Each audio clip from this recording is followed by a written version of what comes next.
I request all honorable members present today to join me in paying tribute to late Kanhucharan Lenka, ex-minister, late Kulamani Raut, late Achay Acharya, late Sanchita Mohanty, late Dr. Rajeshwari Panigrahi, all former members.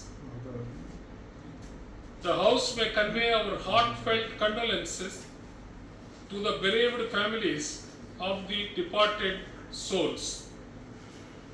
With the sea as its strength,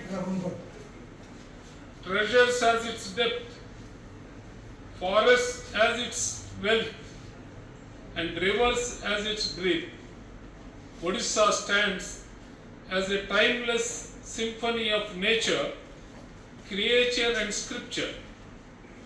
Our temples speak of devotion, our works speak of discipline, and our customs speak of diversity. With that said, Odisha's real strength lies not in materials or facts, but in its people. Today, standing tall on the foundations of sacrifice and self-belief, Odisha is no longer waiting to be recognized. It is ready to thrive, to blossom, and to lead as the growth engine towards a Viksit Bharat.